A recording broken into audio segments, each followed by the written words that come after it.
Oi, para quem não me conhece, sou Isabel Teixeira, trabalho com astrologia numa visão espiritualista, né? Sempre observando o processo evolucional, né, de cada um, da Terra, né, dos países. Então, estou sempre observando como é que está se dando o processo.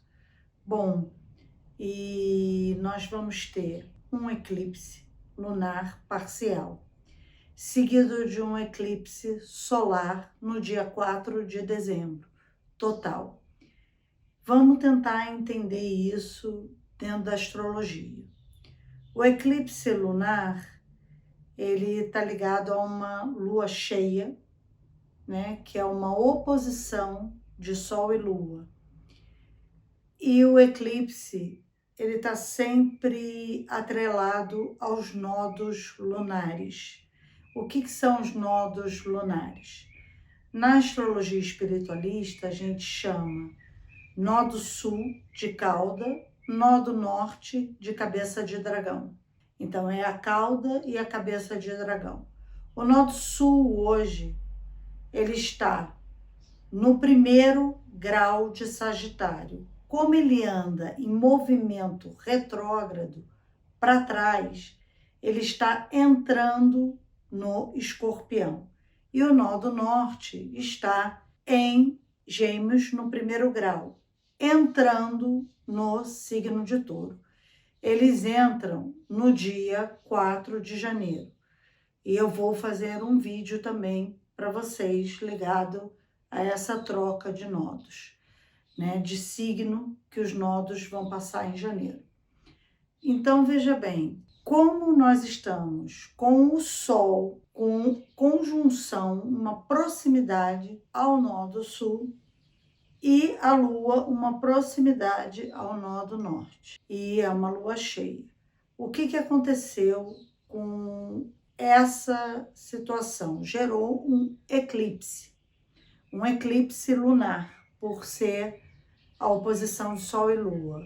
Essa questão da oposição, ela sempre traz, e eu costumo falar isso, que até em mapa, nas questões de aspectos, a oposição é um olhando o outro diretamente, olho no olho, né?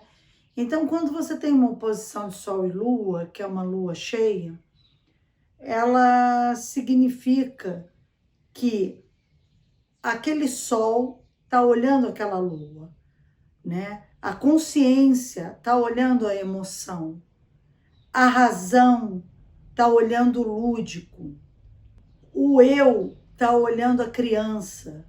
É como se fosse assim, a integração do masculino, que é o Yang, que é o Sol, com o feminino, que é a Lua. A integração depois do trabalho de conscientização, porque o nome já diz, é oposição. Então, é um confrontar, é um olho no olho, é um não poder fugir do olho no olho. E isso está envolvendo cauda e cabeça de dragão, né? A cauda tem toda uma relação com a nossa memória, o nosso passado e os nossos apegos, a nossa dificuldade de transformar. No momento em que o Sol, né, tá nessa proximidade à cauda, é como que se de alguma forma a gente fosse ficar cada vez mais consciente daquilo que nos dificulta transformar.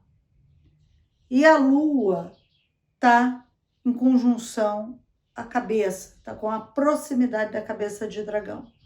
Então é como se a gente tivesse a sensibilidade de qual caminho seguir, de como prosseguir, né? De qual caminho o nosso propósito nos leva. Veja bem, para você ser atingido por esse eclipse, você tem que ter planetas envolvidos ou no Escorpião, entre o grau 19 e o grau 1, ou no Touro, nos mesmos graus. e nos quadrantes, que são as quadraturas, os signos de Leão e Aquário, tá? Bom, veja bem, essa lua que vai sofrer esse eclipse, ela vai ficar vermelha. Os antigos chamavam de lua de sangue. O que é uma lua de sangue? A lua de sangue é uma lua que está ligada a alguma tragédia. A ideia de tragédia é como os antigos qualificavam. Não é à toa que eles chamavam de lua de sangue. O eclipse, ele não necessariamente vai te atingir, nem necessariamente vai trazer uma tragédia, mas ele traz uma reflexão profunda. E ele é místico. É como se as energias místicas, poderosas, estivessem no ar.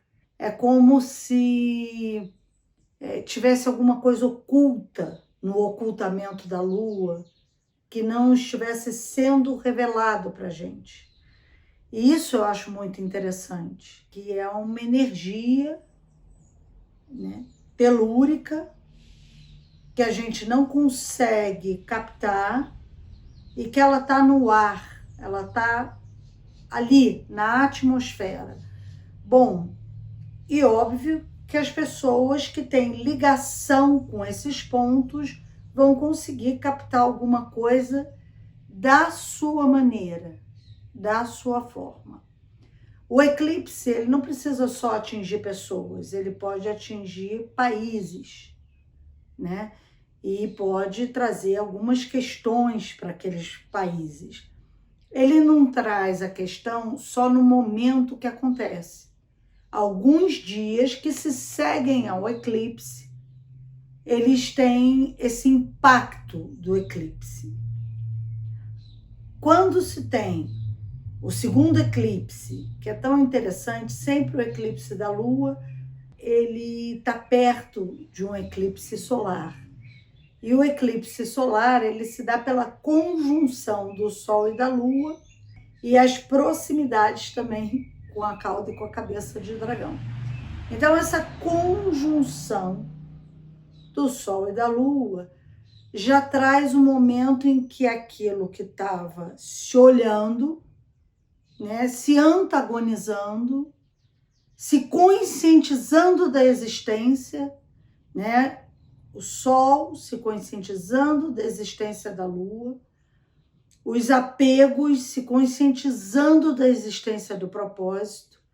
É tão interessante, né? Porque é o passado, o futuro, a consciência e o lúdico, o inconsciente. Tá tudo ali junto.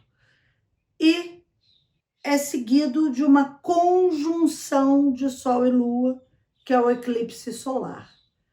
O eclipse solar, que é essa conjunção de Sol e Lua, ele está ligado à integração dessas polaridades.